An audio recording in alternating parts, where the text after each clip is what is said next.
Hey guys, my name is Riyan Shaikh and welcome back to my channel code easy. इस series के last video में हम लोग discuss किए थे what is event binding in Angular, जहां पर मैंने बहुत सारे एग्जांपल के साथ इस टॉपिक्स को एक्सप्लेन किए हैं। और आज की इस वीडियो में हम लोग डिस्कस करने वाले हैं what is two way data binding in Angular. So आज का एजेंडा है what is two way data binding. After that हम लोग देखेंगे how to use it and then हम लोग देखेंगे what is NG model and then बहुत सारे एग्जांपल देखेंगे इस टॉपिक्स को अच्छे से समझने के लिए। Okay, now the very first question is what is two way data binding, right? Two-way data binding refers to sharing data between a component class and its corresponding view template. So, if you change data in one place, it will automatically reflect at the other end. Okay? और ये होता है इसका syntax, जहां पर ng model directives को use किया जाता है और इसके अंदर असाइन किया जाता है एक प्रॉपर्टी नेम को। अभी एग्जांपल देखने से पहले कुछ इंपॉर्टेंट पॉइंट्स के ऊपर डिस्कस कर लेते हैं। अब तक हम लोग जो कुछ भी डेटा बाइंडिंग के ऊपर डिस्कस कर रहे थे वो सब वन वे डेटा बाइंडिंग के अंदर आ रहा था, जहां पर डेटा का इंटरेक्शन कंपोनेंट क्लास से व्यू टेम्पलेट के ऊपर, अदरवाइज व्यू टेम्पलेट से कंपोनेंट क्लास के ऊपर हो रहा था। बट अभी जो होने वाले हैं वो बोथ साइड पे होने वाले हैं एट द सेम टाइम, और ये टॉपिक्स काफी यूजफुल है। सो इस टॉपिक्स को अच्छे से समझने के लिए कोशिश करना। ओके, नाउ अब देख लेते हैं कुछ एग्जांपल्स। सो गाइस, यहाँ पर मेरे app.component.ts फाइल ओपन है और यहाँ पर app.component.html फाइल, और यहाँ पर हमारे लोकल होस्ट 4200 पोर्ट पर लाइव सर्वर रनिंग है। तो अभी मैं सबसे पहले यहाँ पर एक इनपुट फील्ड क्रिएट कर लेता हूँ and then the br tag ले लेते हैं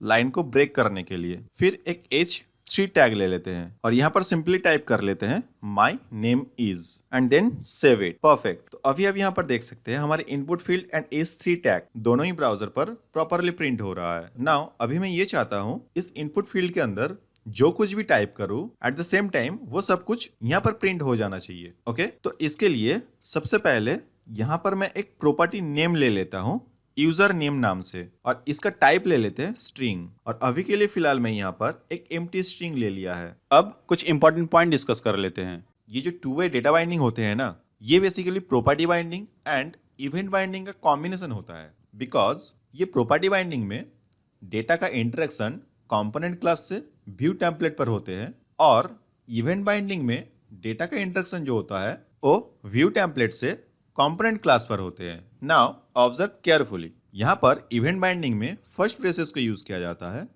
और अगर आप प्रॉपर्टी बाइंडिंग पर देखेंगे तो यहाँ पर स्क्वायर ब्रैकेट को यूज किया जाता है। ओके, अब देखिए ये कॉम्बिनेशन कैसे हो रहा है। ये स्क्वायर ब्रैकेट को यहाँ पर यूज किया गया है एंड उसके अंदर फर्स्ट ब्रेसेस को यूज किया गया है, एंड इसके अंदर आ रहा है एनजी मॉडल डायरेक्टिव्स, और इसके अंदर एक प्रॉपर्टी वैल्यूज को असाइन किया जा रहा है ताकि एंड यूजर कोई भी वैल्यूज पास करे तो वो वैल्यू यहाँ पर आके स्टोर हो, and eight the same time वो वैल्यू का अगर चाहे तो हम ब्राउजर पर प्रिंट भी करा सकते। ओके, ये टू वे डेटा बाइंडिंग का जो सिंटेक्स है इसको याद रखने के लिए एक बहुत ही फेमस वर्ड यूज किया जाता है, और उसका नाम है बनाना इन ए बॉक्स। अब इसको बनाना इन ए बॉक्स क्यों बोला जाता है, राइट? चलिए मैं अब उसी सेम सिंटेक्स को यहाँ पर राइट कर लेता हूँ। तो देखिए ये जो स्क्वायर ब्रैकेट है ये है हमारे एक बॉक्स, और इसके अंदर हम लोग रखते हैं बनाना को, और इसीलिए इस सिंटेक्स का नाम दिया गया है बनाना इन ए बॉक्स। ओके, क्योंकि वही सेम चीज यहाँ पर राइट किया गया है।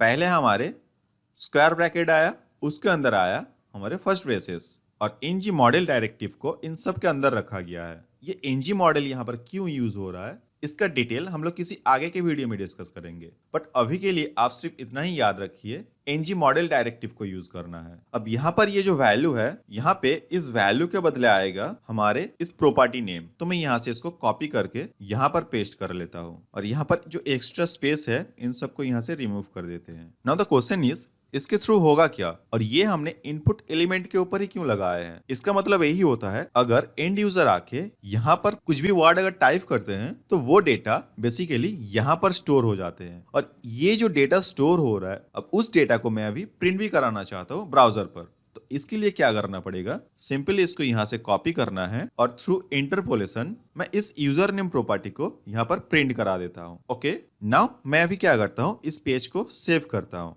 अभी आप देख सकते हैं यहाँ पर हमारे कंपाइल फेल्ड हो रहा है, मतलब कुछ एरर है। ये एरर बेसिकली इस एनजी मॉडल के लिए हो रहा है, क्योंकि मैंने यहाँ पर एनजी मॉडल को यूज तो किया है बट इसको इंपोर्ट करना भी जरूरी है, और इंपोर्ट करने के लिए सिंपली आपको जाना पड़ेगा app.module.ts फाइल पर। मैं यहाँ से इसको क्लोज कर लेता हूँ। नाउ यहाँ पर हम लोग इंपोर्ट कर लेते हैं फॉर्म मॉड्यूल को। बेसिकली इस फॉर्म मॉड्यूल के अंदर ही ng मॉडल डायरेक्टिव्स होते हैं। इस फॉर्म मॉड्यूल को इंपोर्ट करने के बाद ये जो इंपोर्ट एरे है यहां पर डिक्लेयर करना पड़ेगा। देन एंड देन ओनली ये प्रॉपरली वर्क करेंगे। नाउ इस पेज को सेव करते हैं। परफेक्ट। अभी आप देख सकते हैं हमारे ये जो एरर था ये चला गया। अभी मैं यहाँ पर app.component.ts फाइल को भी ओपन कर लेता हूँ। तो हम लोगों का कॉन्सेप्ट यही था कि अगर यहाँ पर मैं कुछ टाइप करूँ तो एट द सेम टाइम वो वर्ड यहाँ पर शो होने लगे। अब मैं चेक कर लेता हूँ वो प्रॉपरली काम हो रहा है कि नहीं। तो यहाँ पर मैं अपना नाम टाइप कर लेता हूँ।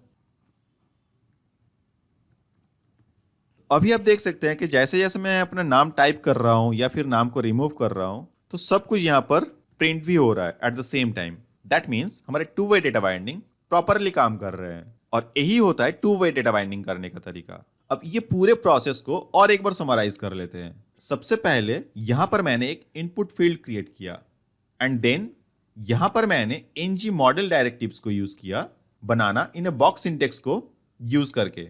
अब यहां पर मैं एक प्रॉपर्टी नेम लिया यूजर नेम नाम से और इस प्रॉपर्टी नेम को यहां पर मैंने डिक्लेयर किया। एंड सबसे लास्ट में मैं इस ng मॉडल के लिए app.module.ts फाइल के अंदर फॉर्म्स मॉड्यूल को इंपोर्ट किया एंड देन इस फॉर्म मॉड्यूल्स को मैंने इंपोर्ट सेक्शन के अंदर आके यहां पर डिक्लेयर भी किए। That's all guys. यही होता है टू वे डेटा बाइंडिंग का actual process. And I hope अभी आपको पूरा कॉन्सेप्ट क्लियर हो गया होगा, राइट? सो गाइस आज के लिए बस इतना ही।